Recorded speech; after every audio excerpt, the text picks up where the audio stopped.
I think if you are really looking at very high level of innovation, and that probably is true more for business model innovation, which has a very high impact on your company, I think one needs to look at the values, priorities, beliefs of a company, and what is the way you make decisions do impact an innovation. An innovation which is completely new, if it is done in an existing set of priorities and values, a finance manager or an HRD manager or whoever he or she is going to force their values on how you work.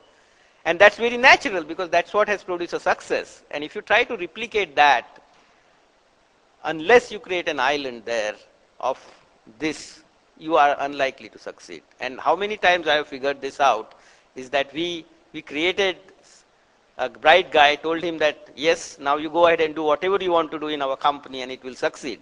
It was good to give him a freedom, space, and I felt very good about it. I said, oh, now I have given me everything. But you have told him to swim in an existing current of water.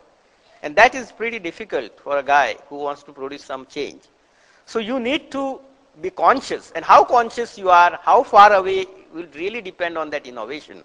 I wouldn't give it one recipe for everything. But more different things you are trying to do, keep more disconnected is the point I'm trying to make here.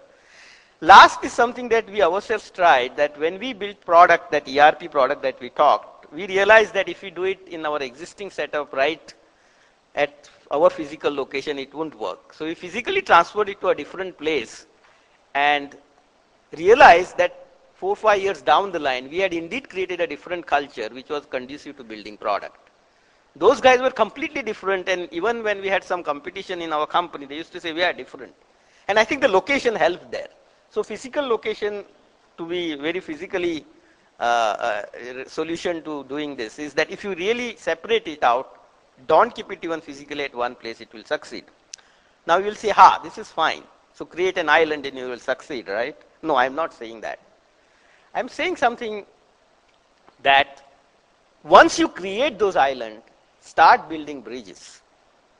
You need to build bridges, and many of them, to succeed. Otherwise, just island won't succeed. And we know the stories, right? What are those bridges I'm talking here? The first bridge is to create bridge to a relevant customer to whom this innovation is impacting.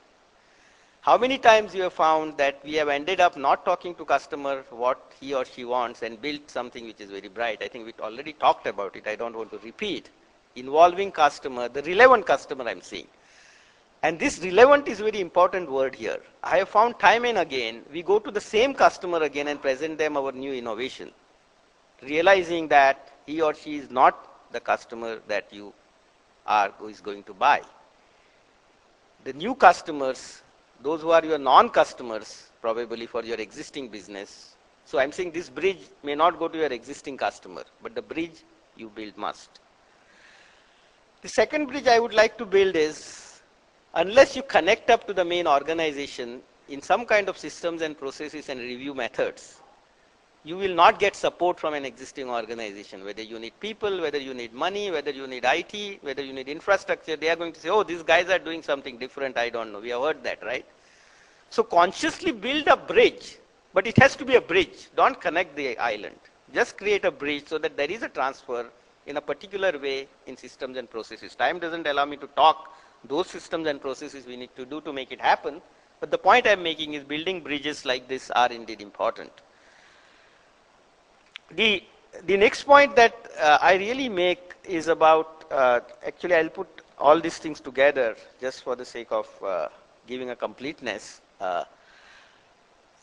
I talk of time dimension, I talk of company vision bridge, and I also talk about these issues, because one thing that innovation we end up doing is we have an infinite time dimension, we think, or undefined time dimension to make things happen. Yes, our organization running, we have a quarter by quarter results, they are delivering product, we have been given budget, so we have enough time to do things. And we are very fuzzy, so we don't know how to deliver. I think that is an argument I am not willing to accept.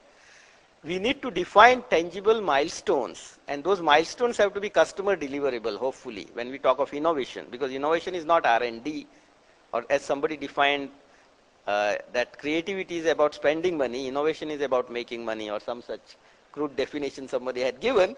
But the point I'm making here is that are we delivering something to the customer is something has to be well defined.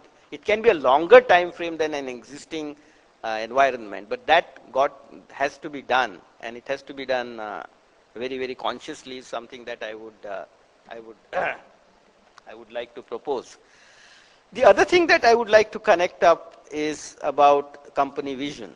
The company vision is important because no innovation will succeed unless it is a part of your overall vision and it is part of your overall larger dream. When I mean vision here, I am not talking about last quarter's numbers and goals. I am talking about what is the DNA that you have, what is the values that you cherish, what are the beliefs that you believe in making happen outside society, outside your organization, are something unless they fit in very well, unless there is a connection, the system won't support you. We tried many things, by the way. Incidentally, again, the time doesn't permit to give an example. In the dot-com era, we tried many innovations, and everybody wanted to do various things in the company, and figured out that under the dot-com guys, we were trying to do something which was not really our cup of tea in terms of what we were good at. And that just didn't work because company vision gets fairly embedded in your system, whether we like it or not, whether we articulate it or not, but there is something like that which is there in the minds of people. And that is difficult to change so easily. So those are the things that are important. And last and not least, I think people talked about ecosystem. I have put it as suppliers, in the sense that connection to other part of the people, other suppliers or ecosystem which will make you succeed have to be connected. Unless you do that, you are not going to succeed is something that people have already talked. I am repeating again. So I think my definition of making innovation successful is find out how you build island. Find out what needs to be separated from your company, which dimension needs a separation. Find out the bridges where you need a connection. If you can do this right, it's very easier said than done, then you will be successful as an innovator. Thanks.